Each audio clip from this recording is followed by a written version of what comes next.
اس آیت مبارکہ کے ضمن میں صحابہ کو سمجھا رہے ہیں کہ آنکھوں کا پھڑکنا، تمہارا چلتے چلتے ڈگمگا جانا، لڑکھڑا جانا، اسی طریقے سے جسم میں کھجلی کا آنا، یہ سب تمہارے گناہوں کی وجہ سے۔ پھر فرمایا گیا کہ تمہیں ٹھوکر بھی جو لگتی ہے وہ بھی تمہارے گناہوں کی وجہ سے۔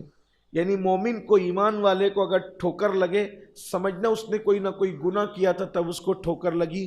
پھر فرمایا گیا صوفیاء کرام کی عادت تھی کہ اگر ان کو ٹھوکر لگتی تو وہ آ یا او اس طرح کی آواز نکالنے کی بجائے فوراً پہلے اللہ کی بارگاہ میں استغفار پڑھتے تھے، اللہ کی بارگاہ میں توبہ کرتے تھے، کیونکہ ان کو یہ پتہ تھا کہ اللہ کے حبیب صلی اللہ علیہ وآلہ وسلم نے فرمایا کہ مسلمان کو، مومن کو ٹھوکر بھی نہیں لگتی مگر اس کے اپنے عمل کی وجہ سے۔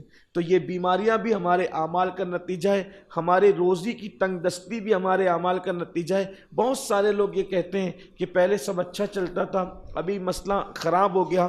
تو ہمیں بیٹھ کر کبھی تنہائی میں غور کرنا چاہیے کہ ہم سے کوئی غلطی تو نہیں ہو رہی ہے، ہم سے کوئی برائی تو نہیں ہو رہی ہے، ہم سے کوئی جرم تو نہیں ہو رہا ہے۔ بہت ساری غلطیاں ہماری ایسی ہیں کہ جو ہمیں پتہ بھی نہیں چلتا کہ ہم سے گناہ ہو رہا ہے، اور ہم لاشعوری طور پر گناہوں کے اندر مبتلا ہوتے چلے جاتے ہیں اور ہم زوال پذیر ہوتے چلے جاتے ہیں۔ پہلے کبھی ہم سوچتے ہیں کہ ہمیں بڑی عزت ملتی تھی، اب سماج میں وہ عزت نہ رہی، گھر کے اندر بہت خوشیوں کا ماحول تھا، اب ایسا کوئی خوشیوں کا ماحول نہ رہا۔ یہ ساری چیزیں ہمارے لیے جو ہے وہ ہمارے گناہوں کے سبب سے ہوتی ہے۔ تو بندے کو چاہیے کہ ہر وقت وہ اللہ کی بارگاہ میں ڈرتے ہوئے توبہ کرتا رہے، استغفار کرتا رہے، اللہ کی بارگاہ میں گڑ گڑاتا رہے۔ یاد رکھیے جب ہم کسی مسئلے میں الجھتے ہیں تو ہم مسئلے میں الجھنے کے لیے پھر کیا کرتے ہیں؟ ہم آتے ہیں کسی پیر صاحب کے پاس، کسی عالم صاحب کے پاس، سید صاحب کے پاس، ماں باپ کے پاس، اس کے پاس، اس کے پاس، سب سے کہتے ہیں کہ دعا کرو تاکہ ہمارے مسائل حل ہو۔ یقیناً دعا کروانا چاہیے، دعا سب سے کرانا چاہیے۔ سیدنا فاروق اعظم رضی اللہ تعالیٰ عنہ تو مدینہ منورہ کے چھوٹے چھوٹے بچوں سے کہتے تھے کہ میرے لیے دعا کر دو۔ دعا سب سے کرانا چاہیے، لیکن سب سے بڑی بات یہ ہے کہ لوگوں کی دعائیں ہمارے حق میں اسی وقت کام کرے گی جب اللہ ہم سے راضی ہوگا۔ جب وہ خود ہی ہم سے ناراض ہے تو پھر لوگوں کی دعائیں ہمارے حق میں کیسے اثر کرے گی، کیسے کام کرے گی؟ اس لیے ہمیں اللہ کی بارگاہ میں گڑ گڑانا پڑے گا، اپنے اعمال کی سے توبہ کرنا پڑے گا، گناہوں سے توبہ کرنا پڑے گا۔ تو اسی آیت کریمہ کے ضمن میں اب پھر آگے بات آ رہی ہے۔ اللہ کے رسول علیہ السلام فرماتے ہیں اے میرے صحابہ، جیسے تم رہو گے ویسے تمہارے حکمراں بھی رہیں گے۔ اب بات آ گئی حکمرانوں پر، بادشاہوں پر۔ حضور علیہ السلام کیا فرما رہے ہیں؟ جیسے تم رہو گے ویسے تمہارے حکمراں بھی رہیں گے۔ اگر تم اچھے رہے تو تم پر حکمران اچھے ہوں گے، اور اگر تم برے رہے تو تم پر حکمران بھی ظالم، بدبخت اور سخت دل مسلط کیے جائیں گے۔ پھر اللہ کے حبیب علیہ السلام کی حدیث آتی ہے، مشکات شریف میں اللہ کے رسول علیہ السلام کا ایک فرمان نقل ہے۔ آقا کریم رؤوف الرحیم صلی اللہ علیہ وآلہ وسلم فرماتے ہیں کہ اللہ نے فرمایا، اللہ فرماتا ہے کہ میں ہی بادشاہوں کا بادشاہ ہوں۔ اللہ خود فرما رہا ہے کہ میں ہی بادشاہوں کا بادشاہ ہوں۔ اللہ ہم تیری تصدیق کرتے ہیں کہ بے شک تو ہی بادشاہوں کا بادشاہ ہے۔ اللہ تو ہی معبود ہے، تیرے سوا نہ کوئی معبود ہے، نہ تیرے سوا کوئی بادشاہ حقیقی ہے، بے شک تو ہی ہے۔ تو اللہ فرماتا ہے کہ بے شک میں ہی بادشاہوں کا بادشاہ ہوں، بے شک میں ہی عبادت کے لائق ہوں۔ اے اللہ تو عبادت کے لائق ہے، تو ہی بادشاہوں کا بادشاہ ہے۔ پھر اللہ فرماتا ہے اے میرے بندو، جب تم گناہ کرتے ہو، جب تم نافرمانی کرنے لگتے ہو میرے، تو حکمرانوں کے دل میں تمہارے لیے سختی پیدا کر دیتا ہوں، میں تمہارے لیے نفرت پیدا کر دیتا ہوں۔ آپ غور کیجئے، یہ جو پوری دنیا کے اندر مسلم خلاف ماحول بنا ہے، اور اب مسلمان نوجوان چاہتے ہیں کہ ظالم حکمرانوں کو چینج کریں۔ ہم کیسے چینج کریں گے؟ تو ہمیں کسی لیڈر کے مشورے کی ضرورت نہیں ہے۔ ظالم حکمرانوں کو چینج کرنے کا طریقہ حضور علیہ السلام نے آج سے 1450 سال پہلے بتایا مشکات شریف میں۔ مشکات شریف کوئی نئی کتاب نہیں، پرانی کتاب ہے، حدیث کی کتاب ہے، سب موجود ہے، ہمارے گھر میں موجود ہے۔ ہم ہی نادان ہے تو کون کیا کرے؟ اگر کسی کے گھر میں بیماری کا علاج موجود ہو اور وہ ڈھونڈتے پھرے طبیب ہی کو، تو وہ اس سے بڑا نادان کون ہوگا؟ سب موجود ہے۔ قرآن سے بڑی کون سی کتاب ہے؟ ہمارے گھر میں موجود۔ احادیث سے بڑی کون سی چیز ہے؟ ہمارے گھر میں موجود. اللہ کے رسول علیہ السلام قرآن و سنت ہمیں دے دیا. بہترین کتاب کتاب اللہ ہے, بہترین ہدیہ حدیث رسول ہے.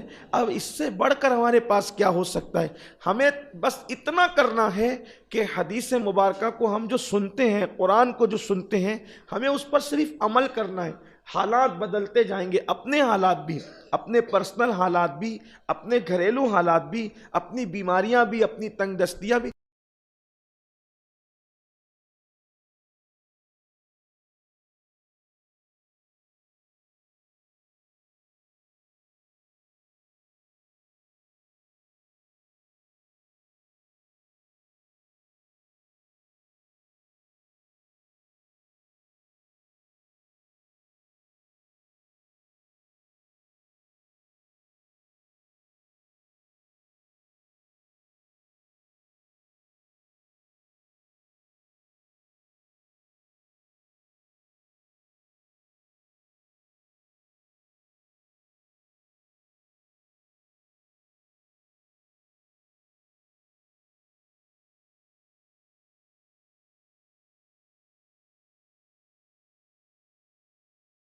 چاپلوسیاں کرنے سے, ان کے پاس گڑ گڑانے سے تمہارا کچھ نہیں بنے گا.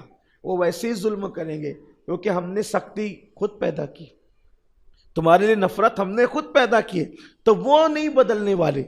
تم کتنا بھی گڑ گڑا لو. دیکھ لو, آپ دیکھ لیجئے, پوری دنیا میں حکمرانوں کے سامنے قوم مسلم ہاتھ جوڑ کر کے کھڑی ہے, لیکن کچھ نہیں ہو رہا ہے. تو اب اس کا حل کیا ہے؟ وہ بھی حدیث پاک میں ہے. اللہ کے رسول صلی اللہ علیہ وآلہ وسلم فرماتے ہیں, اللہ نے فرمایا حکمرانوں کے آگے گڑ گڑانے سے تمہارا کام نہیں بنے گا, حکمرانوں کے پاس جا کے چاپلوسیاں کرنے سے تمہارا کام نہیں بنے گا. اللہ فرماتا ہے اگر تم حالات کو بدلنا چاہتے ہو تو میری بارگاہ میں گڑ گڑاؤ. اللہ فرماتا ہے میری بارگاہ میں گڑ گڑاؤ, اپنے گناہوں سے معافی مانگو اور کثرت کے ساتھ میرا ذکر کرو, میں تمہارے حالات کو بدل دوں گا, میں تمہارے حالات کو تبدیل کر دوں گا. یہ ہے اس کا خلاصہ جو میں نے آپ کے سامنے تفسیر خازن اور مشکات شریف کی حدیث سے پیش کیا. اب آپ مجھے بتائیں, اتنی واضح دلیلیں, اتنی واضح چیزیں کیا کسی اور مذہب میں بھی موجود ہیں؟ نہیں ہے.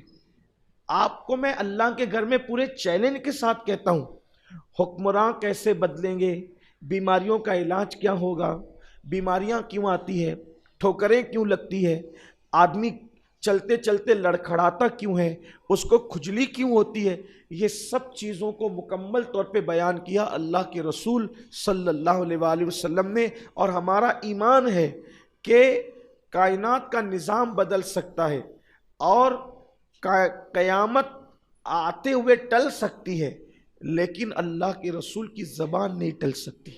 انہوں نے جو کہہ دیا, جیسے پتھر پہ لکیر ہوتی ہے, پتھر پہ بنائی ہوئی لکیر بھی کوئی مٹا سکتا ہے, لیکن مصطفیٰ جان رحمت نے جو فرما دیا اس کو کوئی بدل نہیں سکتا, اس کو کوئی تبدیل نہیں کر سکتا.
دے رہا ہوں کہ تو تڑپ رہا ہے، بے چین ہو رہا ہے، تو جب دنیا میں میں تجھے یہ سزا دے رہا ہوں تو سدھر جا، توبہ کر، ہوشیار ہو جا۔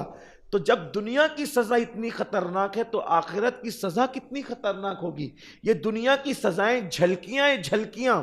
اب آپ سوچو، صرف ہمارا سر ہی درد کرے، توجہ کرنا، اگر کبھی ہمارا صرف کچھ نہیں ہو، صرف سر ہی درد کرے، یعنی کہ ہلکا ہلکا میٹھا میٹھا جو سر میں درد ہو اس کی بات نہیں کرتا، تیز کا درد ہو تو ہم کیسے تڑپنے لگتے ہیں۔ اب آپ مجھے بتائیے کہ جب ہم اللہ کے دی ہوئی سزا کے طور پر، اللہ جب بطور سزا اگر ہمارے سر میں صرف درد ہی پیدا کر دے تو ہم اس کو برداشت نہیں کر سکتے، تو وہ جو آخرت کے اندر جو چابک لے کر کے فرشتے موجود ہیں، ہتھوڑے لے کر کے جو فرشتے موجود ہیں، جہنم کے جو بچھو جہنم کے اندر انتظار کر رہے ہیں اللہ کے نافرمان لوگوں کا، ہے برداشت کرنے کی طاقت؟ سر کا درد جو دکھ بھی نہیں سکتا، جو پکڑ میں بھی نہیں آ سکتا، ہم اس کو برداشت نہیں کر سکتے۔ اور ہم دلیر کتنے ہو گئے، بہادر کتنے ہو گئے، ارے چھوڑ یار یہاں عیش کر، جو قبر میں ہوگا دیکھیں گے، جو حشر میں ہوگا۔ میرے بھائی، اللہ یہاں تجھے سزا دے کر کے تجھے گویا کہ سگنل دے رہا ہے، بندے سدھر۔ تو اپنے سر اور کمر کا درد برداشت نہیں کر رہا ہے، تیرا ناخن ٹوٹ جاتا ہے اور ڈاکٹر اگر کھینچ لے تو اس کو برداشت نہیں کر پا رہا ہے، تو وہاں کا وہ عذاب کیا برداشت کرے گا؟ اس لیے پلٹ اللہ کی طرف، دوڑ اللہ کی طرف، معافی مانگ اللہ سے۔ اللہ کے رسول علیہ السلام فرماتے ہیں، حضور سید المعصومین تھے، اللہ کے رسول تمام معصوموں کے سردار ہیں، گناہ کبھی ان کے قریب سے گزر کے بھی نہیں جا سکتا۔ وہ فرماتے ہیں، میں ایک دن میں 70 مرتبہ اللہ کی بارگاہ میں توبہ استغفار کرتا ہوں۔ کیوں؟ امت کی تعلیم کے لیے۔ اور ہم پاپی گنہگار سیاکار کیا ایک بار بھی دن میں اللہ کی بارگاہ میں رجوع کرتے؟ کبھی توبہ کرتے؟ کبھی اللہ کی بارگاہ میں پلٹتے؟ نہیں پلٹتے۔ اور ہم چاہتے ہیں ہم خوش رہیں، ہمیں غم نہ ہو، ہمیں تکلیف نہ ہو، ہمارے پاس بلائیں نہ آئے۔ بالکل خوش رہو گے، زمین کے اوپر بھی خوش رہو گے، زمین کے اندر بھی خوش رہو گے۔ گناہ کرنا چھوڑ دو، گناہ کرنا چھوڑ دو۔ اچھا، جب یہ بات کہی جاتی ہے کہ گناہ کرنا چھوڑ دو تو کچھ لوگ دل ہی دل میں خوش ہوتے ہیں، ماشاءاللہ میں تو کوئی گناہ ہی نہیں کرتا۔ لیکن یہ جو نوجوان چھوکرے ہیں نا، ہمارے جوان، یہ جو گناہ کرتے ہیں ان کے گناہ چھوٹے ہیں، اور جو ہم نیک کہلانے والے ان کے گناہ زیادہ بڑے۔ جیسے مثال کے طور پہ، برا نہیں ماننا، ایک مثال دیتا ہوں، نوجوان لڑکے کر رہے ہیں زنا، سب کو برا لگ رہا ہے، سب برا مان رہے ہیں، کوئی پکڑا گیا تو اس کا بائیکاٹ بھی ہوتا ہے، ہونا بھی چاہیے، کیونکہ زنا ہے بہت بری چیز، اتنی بری چیز ہے کہ زنا کرنے والا جب غسل کرتا ہے تو اس کے ہر قطرے کے بدلے میں شیطان پیدا ہوتے ہیں، اور وہ شیطان قیامت تک پاپ کرتے رہیں گے، اور ان سب کا عذاب اس کے سر ڈالا جائے گا جس کے زنا سے وہ پیدا ہوئے تھے۔ پھر اس کے بعد یہ ہے کہ زنا کرنے والا جب غسل کرتا ہے اس کا جسم تو پاک ہو جاتا ہے غسل کرنے سے، لیکن اس کے دل پر وہ جو زنا کا پاپ کا دھبا لگتا ہے، 7 سمندر کے پانی سے بھی اگر اس کو دھلا جائے تو وہ دھلا نہیں جا سکتا، بہت برا جرم ہے۔ پھر اس کی زنا کی سزا اس کی نسلوں تک ملتی رہے گی۔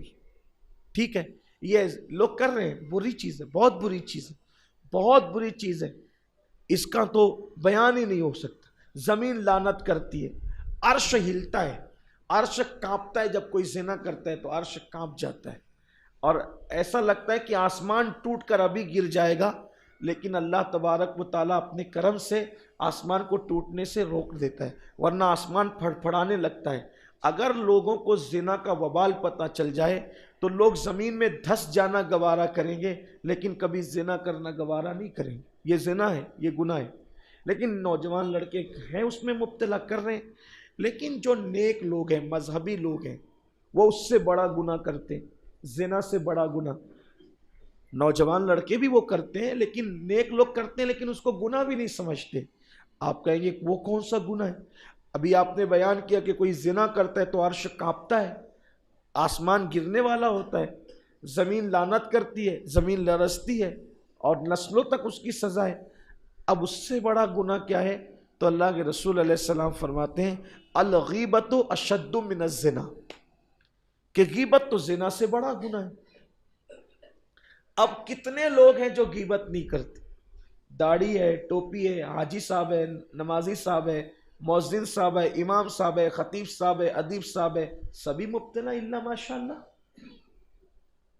کیا دنیاوی طبقہ کیا مذہبی طبقہ، غیبت میں سبھی مبتلا ہے۔ اور وہ غیبت کیا ہے؟ زنا سے بڑا گناہ ہے، زنا سے برا گناہ ہے۔ اب غیبت کا نقصان کیا ہے؟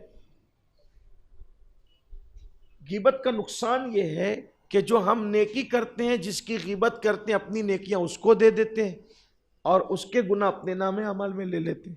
اور غیبت کیا ہے؟ عورتیں کہتی ہے، مرد بھی کہتے ہیں اب تو، پہلے غیبت عورتیں زیادہ کرتی تھی، اب یہ 14 صدیاں گزر گئی تو مرد بھی غیبت کرنے لگے زیادہ تر۔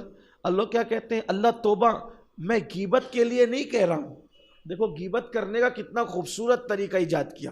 اللہ توبہ، میں غیبت کے طور پہ نہیں کہہ رہا ہوں، میں تو صرف بتانے کے لیے کہہ رہا ہوں۔ تو پھر غیبت اور کس چڑیا کا نام ہے؟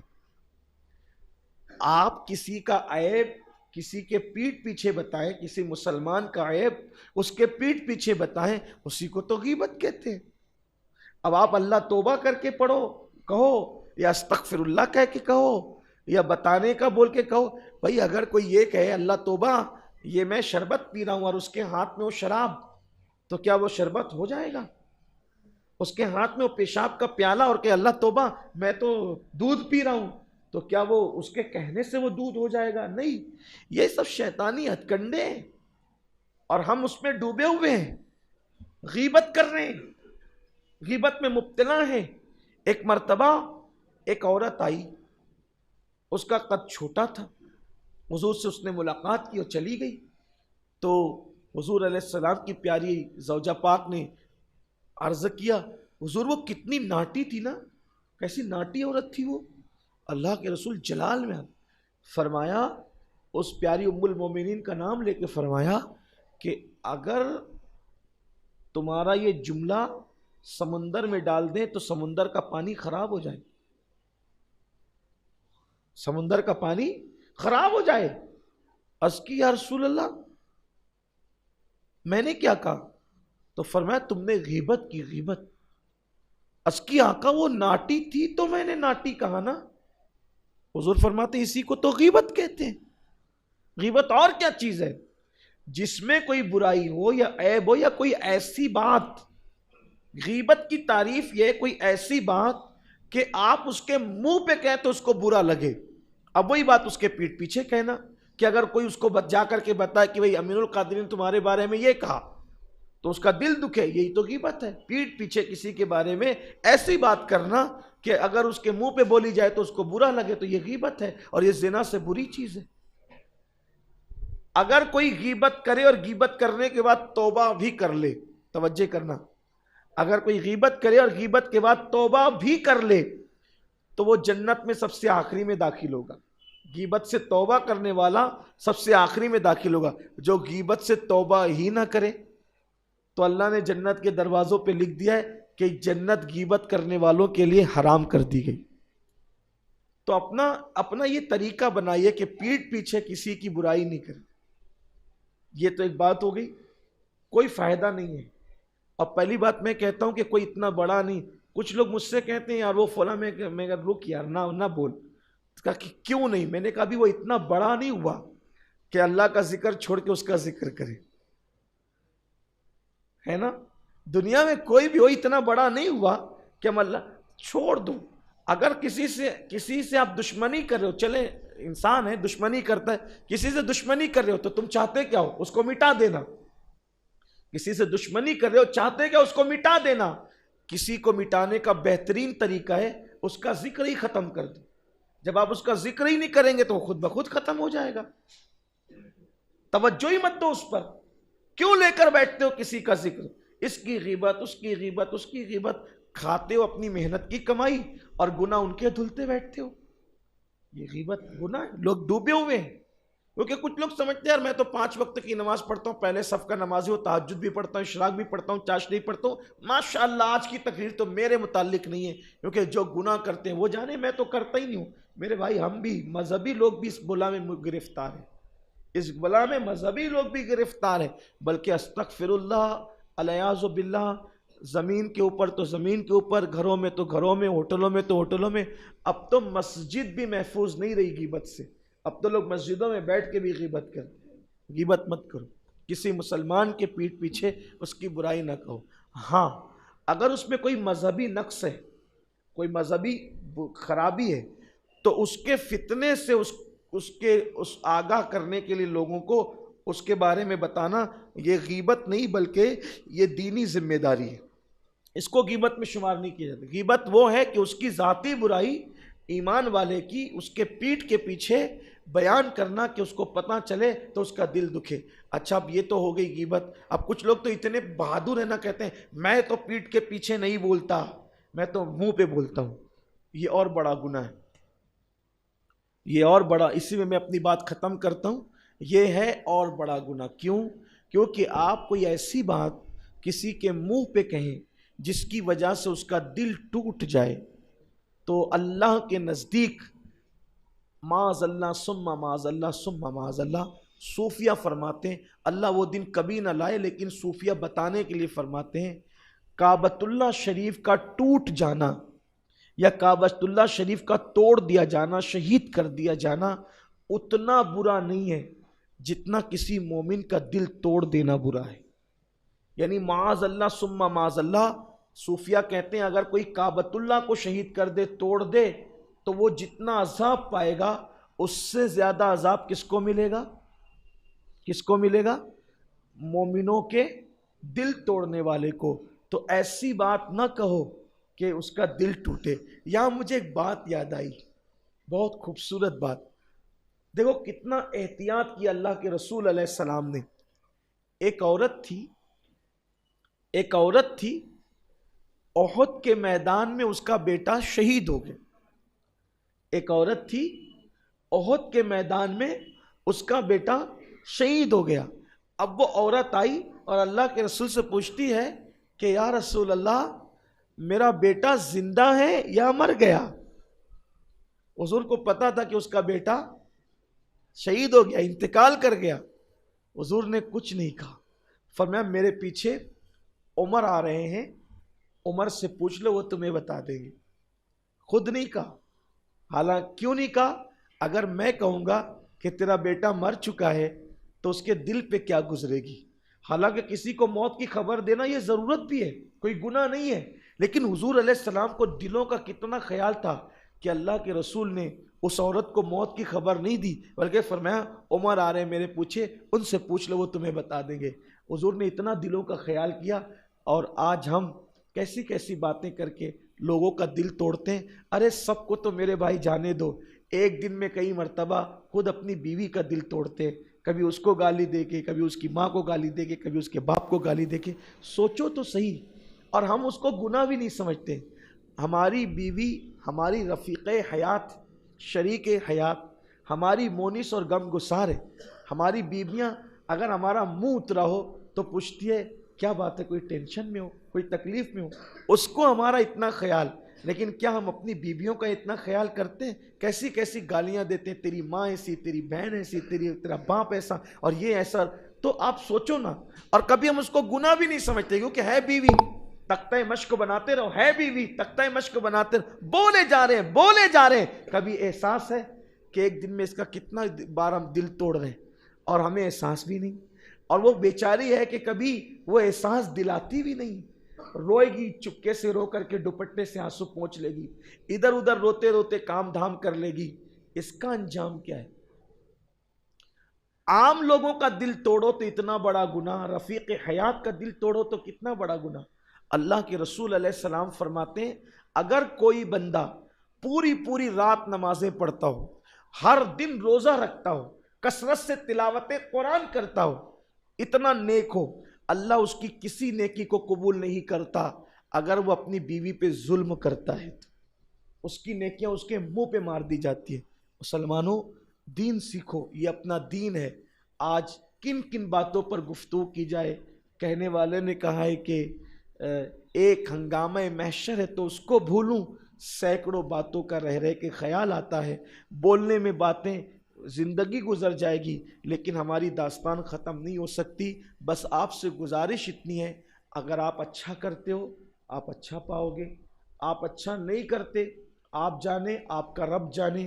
لیکن اتنا ضرور ہے کہ اللہ فرما چکا وَمَا أَصَابَكُم مِّن مُّصِيبَةٍ فَبِمَا كَسَبَتْ أَيْدِيكُم، کہ تم پر جو بھی تکلیفیں ہم ڈالتے ہیں وہ تمہارے گناہوں کی وجہ سے ڈالتے ہیں، تمہارے جرائم کی وجہ سے ڈالتے ہیں۔ اگر چاہتے ہو دنیا میں خوش رہو، اچھے سے رہو، بلاؤں سے محفوظ رہو، گناہوں سے محفوظ رہو، اللہ تمہیں بلاؤں سے محفوظ رکھے گا۔ اور اگر گناہ ہو چکے اللہ کی بارگاہ میں رو، گڑ گڑاؤ، توبہ استغفار کرو، اس کا ذکر کرو، اچھے بن کر رہو، اللہ سب اچھے اچھے کام کر دے گا۔ تم سدھر جاؤ گے اللہ تمہارے کام سدھار دے گا، تم سدھر جاؤ گے تمہاری بگڑی بنا دے گا۔ اللہ ہم سب کے حال پہ رحم فرمائے، اور ایسے ہی گناہوں میں رہے، برائیوں میں رہے تو پھر اللہ تعالیٰ کی پکڑ بڑی سخت ہے۔ پھر وہ کس کو نہیں دیکھتا، وہ پکڑ لیتا ہے، اور جب وہ پکڑ لیتا ہے تو پھر دنیا کی کوئی طاقت چھڑا نہیں پاتی۔ پھر نہ کوئی ڈاکٹر علاج کر پاتا ہے، نہ کوئی حکیم علاج کر پاتا ہے، نہ کوئی تعویذ علاج کر پاتا ہے۔ جب اللہ پکڑ لے تو پھر کوئی چھڑانے والا نہیں ہوتا، اس کی پکڑ بڑی سخت ہے۔ اس سے پہلے کہ اللہ پکڑ لے اس کی بارگاہ میں توبہ کرتے رہو، روزانہ اس سے معافی مانگتے رہو۔ بستر پہ جاؤ تو گڑ گڑا لو اللہ معاف کر دے، اس لیے کہ میں تو تیرا بندہ ہوں، گناہ تو مجھ سے ہونا ہی ہے، مولا معاف کر دے۔ معافی مانگتے رہو، گڑ گڑاتے رہو، اپنے کام بنتے رہیں گے انشاءاللہ۔ اللہ ہم سب کے حال پر رحم و کرم کی نظر فرمائے، اور اللہ تعالی ہم سب کو کہنے سننے سے زیادہ عمل کی توفیق عطا فرمائے۔ آپ کی اس مسجد میں ہر منگل کو قرآن مقدس کا درس ہوگا، آپ حضرات وقت نکال کر اس میں شریک ہوں۔ ابھی مجھے ذمہ داروں نے بتایا آتے وقت کہ پہلے بھی درس قرآن ہوتا تھا، لیکن پبلک کی طرف سے رسپانس نہ ملنے کی وجہ سے، لوگوں کی اس میں شرکت نہ ہونے کی وجہ سے درس کو بند کرنا پڑا۔ تو ایسی نوبت نہ آئے کہ درس بند کرنا پڑے، آپ لوگ اس میں شریک ہوئیے، اس لیے کہ جب قرآن کا درس ہم سنتے ہیں تو ہمارے دلوں پر سکینہ نازل ہوتا ہے، اللہ تعالیٰ ہمارے دلوں پر سکون نازل فرماتا ہے، اس کی بہت برکتیں ہیں۔ تو درس قرآن میں شرکت کریں، زیادہ لمبا نہیں چلے گا، میرے خیال سے آدھے سے پون گھنٹے میں وہ ختم ہو جایا کرے گا۔ ہر منگل کو درس قرآن ہوگا انشاءاللہ تبارک و تعالیٰ۔ ساتھ ہی ساتھ مبلغین ہمارے قاری عبدالسلام صاحب اور ان کے رفقا آپ کے محلے میں آتے ہیں، درس دیتے ہیں۔ آپ سے گزارش ہے کہ جب وہ درس میں آئیں آپ تھوڑی دیر کھڑے ہو جائیں، 5 منٹ وہ لوگ درس دیتے ہیں، تھوڑی دیر کھڑے ہو جائیں، ماحول بنائیں۔ اسی طریقے سے مسجد کی کوئی زمین شاید خریدی جا رہی ہے تو اس کے ٹکٹس یہاں پر موجود ہیں، اسی مسجد کا، مسجد خیر الاسلام کے جو لینا چاہتے ہیں وہ مسجد کے ذمہ داروں سے رابطہ قائم کریں۔ اللہ ہم سب کے حال پہ رحم و کرم فرمائے، اللہ ہمارے حالات سنوار دے، اللہ پوری مسلم امت کے حالات سنوار دے۔ مولا ہم پوری امت کی طرف سے اپنے اور تمام گناہوں سے، تمام لوگوں کے گناہوں سے، اپنے گناہوں سے بھی اور پوری امت کے گناہوں سے تیری بارگاہ میں معافی طلب کرتے۔ مولا تو سب سے بہتر معاف کرنے والا ہے اور تجھے معاف کرنا پسند ہے۔ مولا ہمارے ان گناہوں کو بھی معاف کر دے جنہیں ہم جانتے ہیں، اور ہمارے ان گناہوں کو بھی معاف کر دے جنہیں ہم نہیں جانتے ہیں، خاص طور پر وہ گناہ جو غیبت، چگلی اور ایسے ہے جس کو کبھی ہم نے گناہ سمجھا ہی نہیں۔ مولا ان سارے جرائم کو بھی معاف فرما دے۔ استغفر اللہ ربی من کل ذنب واتوب الیہ، استغفر اللہ لی ولوالدی ولجمیع المسلمین والمسلمات والمؤمنین والمؤمنات الاحیاء منہم والاموات وما علینا الا البلاغ۔